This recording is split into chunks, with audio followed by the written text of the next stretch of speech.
Assalamualaikum warahmatullahi wabarakatuh. Balik lagi bareng gua Pandi di obrolan seram.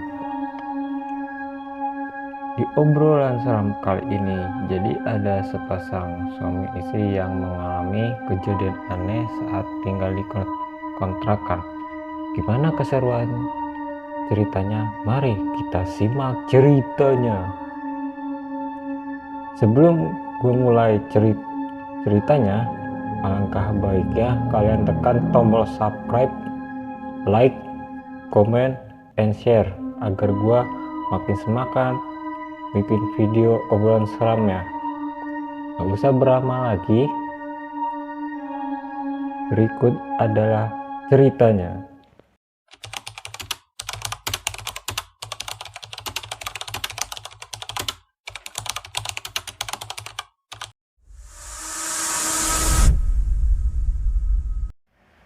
Kejadian ini bermula pada pertengahan tahun 2019. Kala itu Andri baru menikah bersama seseorang perempuan yang memiliki kemampuan indigo. Istrinya yang bernama Wati, sejak dari kecil dia bisa melihat sosok makhluk halus.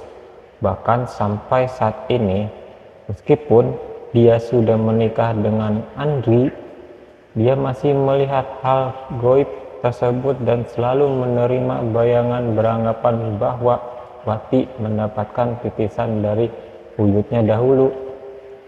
Sebelumnya, Andri bekerja di salah satu bengkel di kota Serang. Tapi karena suatu alasan tertentu, Andri harus memutuskan resign dan menerima lowongan pekerjaan dari teman lamanya yang ada di Jakarta. Kedua pasangan suami istri tersebut segera pergi ke stasiun dengan jadwal keberangkatan tertera pada tiket, yaitu pukul 15.00 atau jam 3.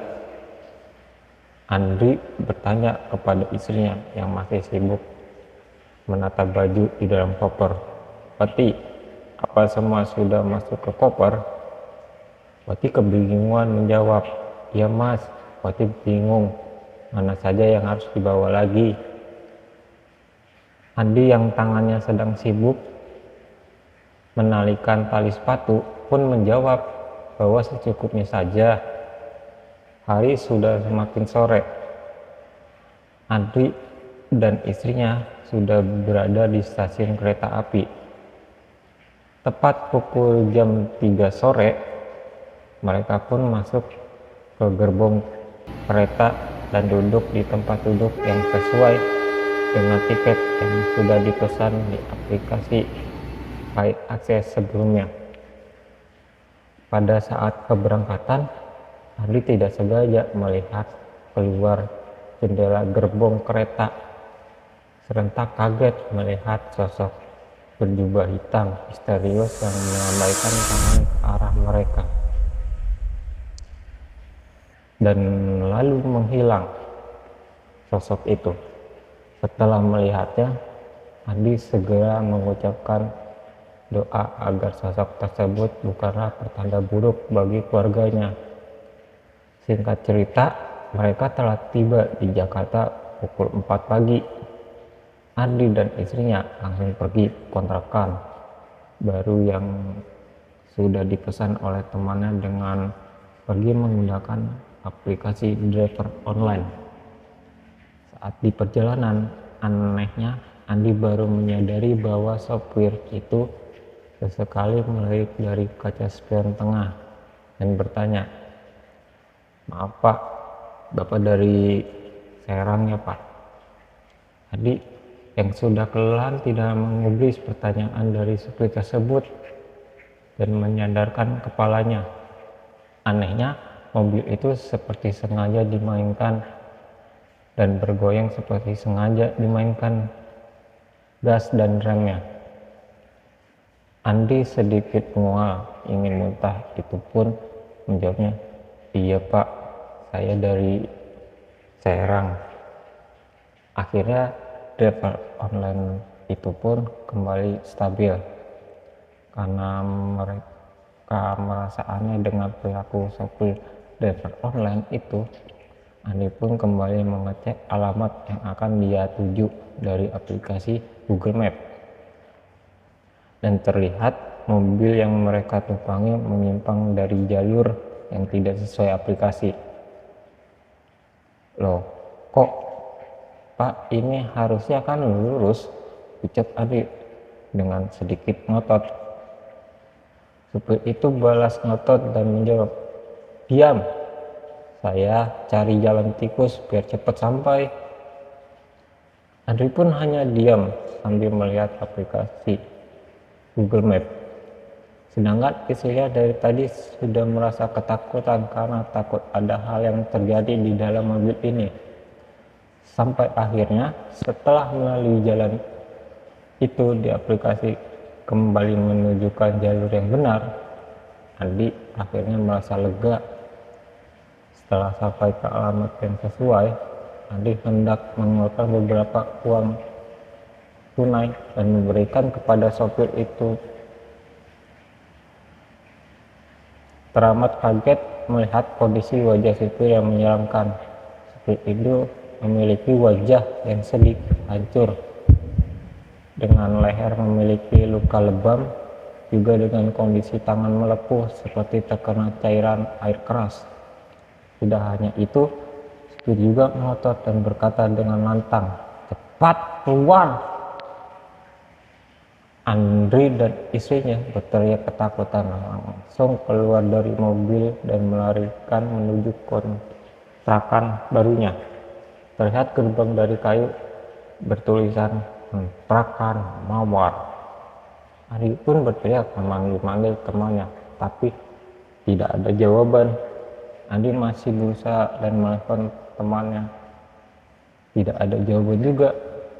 Andi dan istrinya hanya masih bisa berdiri menunggu sambil menatap beberapa rumah yang berhimpitan di depan.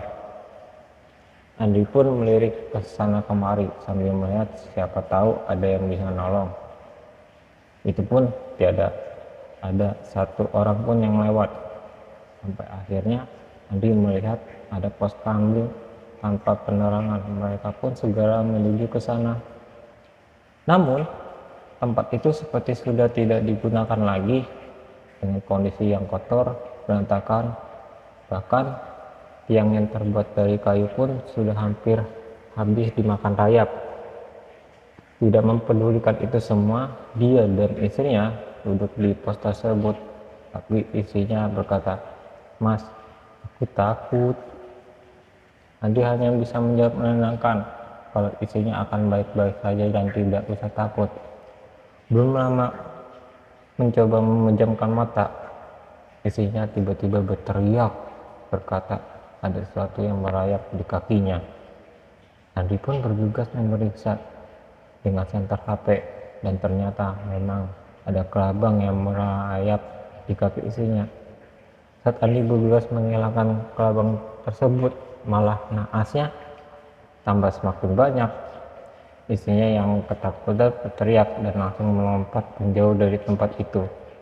Akhirnya Andri dan istrinya kembali ke gerbang kontrakan yang tertutup tadi dan jatuh tertidur di sana sampai tidak sadar waktu sudah pagi. Saat pagi tiba, ada seorang yang membangunkan mereka dan ternyata itu adalah temannya yang bernama Iqbal. Iqbal pun bertanya kepada mereka tidur di gerbang. Nanti yang melihat Iqbal langsung terhengang berdiri dan berkata kasar, "Kamu tidak bisa dihubungi sama sekali." Iqbal hanya bisa terus mengucapkan maaf dengan berbagai alasan. Memang begitu Iqbal dari dulu, munafik, bahkan dia tidak memiliki teman maupun sahabat. Andi dan istri diantarkan masuk ke dalam halaman yang luas dari kontrakan yang sudah ia pesan melalui Iqbal. Kontrakan ini memiliki lahan yang luas hingga ada 10 kontrakan terdiri dari 3 petak dengan kondisi Masing-masing sudah mempunyai gazebo dan tembok yang tinggi. Andi kembali menceritakan semua kejadian yang sudah dia alami, namun Iqbal tidak mempercayainya. Omong kosong, tidak mungkin ada hantu seperti itu di kota sebesar ini. Mungkin saja karena kondisi fisik supir memang seperti itu, kata Iqbal. Andi pun mengangguk dan berkata mungkin iya, masuk akal. Tapi dia menceritakan juga tentang pos kambing yang banyak kelabangnya itu. Iqbal pun berbanyak heran, tidak ada pos kambing di sini. Aku sudah 2 tahun di kota ini. Mungkin kamu hanya kelelahan dari perjalanan, kata Iqbal. Namun Andi merasa kejanggalan ini sangat perasaannya, tapi dia tidak berkata apa-apa lagi. Andi masih berjalan ke kontrakan dan melihat kalau kontrakan itu berada di ujung, berhadapan dengan sebuah gudang yang berantakan karena kondisi yang banyak barang. Andi pun berkata, bro, masa saya ditempatkan dengan kondisi yang kayak gini? Kontrakan saya di depan itu, apa tidak ada yang lain? Iqbal tertawa mengejek. Apa? Kamu takut? Kalau di sini semua sudah penuh. Apalagi mencari kontrakan lain di kota besar begini cukup sulit. Sudahlah, kamu di sini saja. Andi pun tidak kembali menjawab, hanya mengiyakan perkataan Iqbal. Kontrakan Iqbal pun tepat berada di samping Andri dan mereka kembali ke kontrakan masing-masing. Andri dan istrinya sudah masuk kontrakan itu pun beristirahat. Andri menyuruh Wati untuk segera mandi saja dan istirahat. Wati itu mengangguk masuk ke kamar mandi. Belum lama Wati kamar mandi, Andri mendengar teriakan dan Wati dan segera menyusul ke kamar mandi. Ternyata ada kelabang besar yang menggigit kakinya. Ukuran lebih besar daripada semalam yang dia lihat di pos kambing. Andi langsung memukul kelabang itu, akhirnya mati. Wati yang ketakutan langsung keluar kamar mandi itu pun tiba-tiba berkata dengan nada sedikit ketawa, Mas, apa mungkin ini bertanda buruk?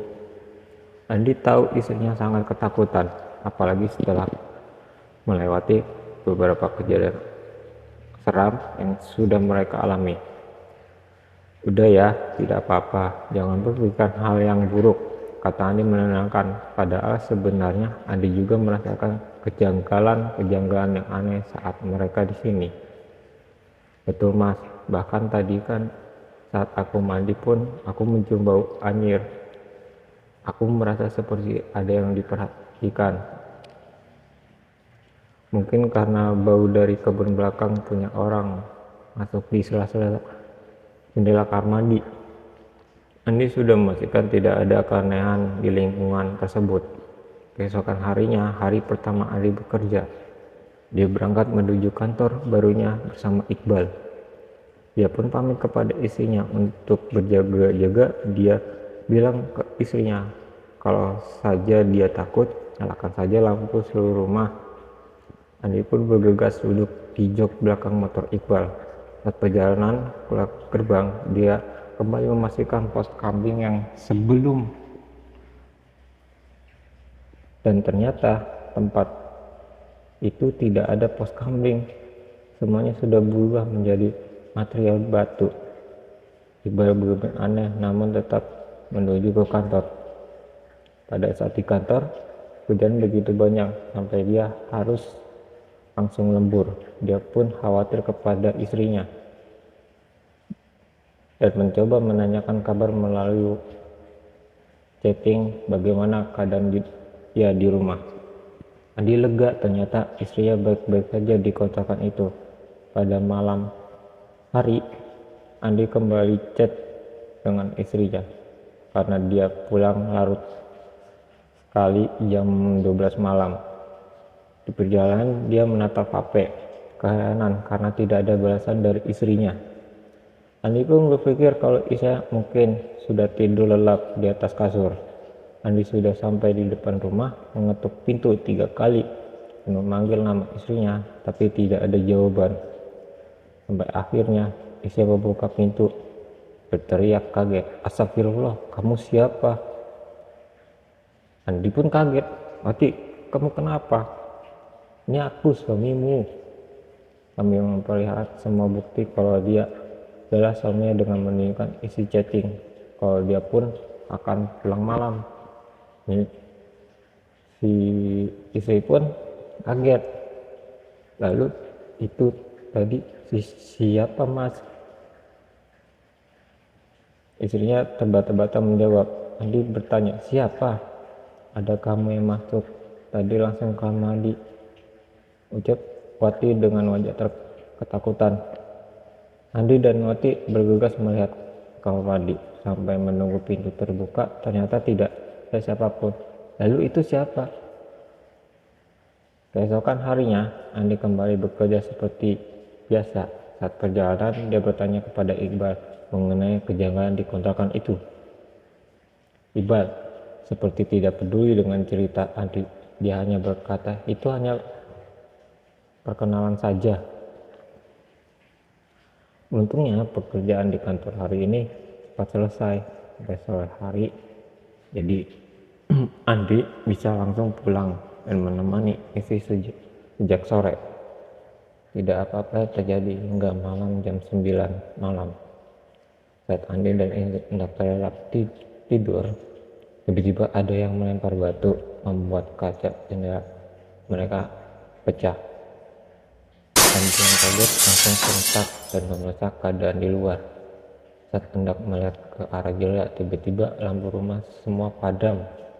Andi melihat ke arah jendela, ada sosok wanita berpakaian batik Belanda dengan sosok wajah memprihatinkan sedang berdiri di depan kontrakanku. Dengan kedua matanya berwarna merah maron terang menatap ke arah Andi. Bahkan layar diikat tali tampak berwarna putih yang mengeluarkan banyak darah di lehernya. Sosok itu menghadap jendela kaca rumah. Putih berkata, "Mas." Dia terbangun mencari sosok Andi. "Astagfirullah," ucap Andi mengarah ke arah jendela dan sosok itu hilang. "Kenapa, Mas?" tanya Wati pelan. "Tidak apa-apa." Andi kembali menyalakan lampu rumah dengan MCB karena dia melihat kalau kontrakan yang masih tetap menyala. Lantas Andi menceritakan kejadian itu kepada istrinya untuk lebih waspada. Dan keesokan harinya saat pulang dari tempat kerja, istrinya bercerita kepada Andi. Saat dia berjalan untuk belanja sayuran, tiba-tiba ada seorang ibu-ibu dari salah satu penghuni rumah berkata kalau rumah Wati ditempati itu awalnya adalah gudang yang sudah lama tidak dihuni oleh manusia. Ibu itu berkata kepada Wati untuk berhati-hati, apalagi saat Wati sedang sendirian di rumah. Wati yang mendengarkan itu pun langsung mendadak ingin pindah. Keesokan harinya, Andi bercerita ke Iqbal untuk sekedar bisa membantu mencarikan tempat lain, dan Iqbal tetap seolah tidak peduli, hanya berkata, "Tunggu sajalah 1 bulan lagi sampai masa kontrakan itu habis." Andi tetap ingin pindah untuk bergegas ke rumah pemilik kontrakan bertanya mengenai kebenaran bahwa kontrakan itu dulu gudang yang tidak penghuni. Ibu kontrakan tidak bisa mengelak lagi dan mengatakan bahwa dia pun meminta Iqbal mencarikan penghuni baru kontrakan itu. Andi pun baru tahu ternyata Iqbal selama ini mengetahui kabar itu dan sengaja melakukan semata-mata agar tidak menjaga mendapatkan komisi dari itu ibu pemilik rumah kontrakan itu. Andi yang tidak terima langsung kembali ke kontrakan dan bergegas memasukkan barang-barang koper bersama istri dan memutuskan untuk resign dari kantor. Andi dan istrinya kembali ke kampung halaman mereka di kota Serang. Andi juga tidak mengirimkan telepon dari Iqbal karena kali ini dia sudah benar kecewa dan tidak terima. Saat pulang menuju stasiun dan turun dari gerbong kereta, Kali ini tidak hanya Andi yang kembali melihat sosok berjubah hitam itu, melainkan juga istrinya. Sosok itu kali ini terlihat sepihak menyambut kembali kedatangan mereka. Mereka yang melihat langsung berteriak dan kemudian berlari dari sosok menyeramkan tersebut. Nah, gimana tuh ceritanya? Seram kan? Jadi, buat kalian yang punya pengalaman yang seram, bisa langsung kirim ke Instagram atau lewat WhatsApp. Dan nomor WhatsApp atau Instagram sudah saya cantumin di kolom deskripsi. Sampai sini dulu obrolan seram malam ini. Sampai ketemu obrolan seram selanjutnya. Gua Fandi pamit. Wassalamualaikum warahmatullahi wabarakatuh.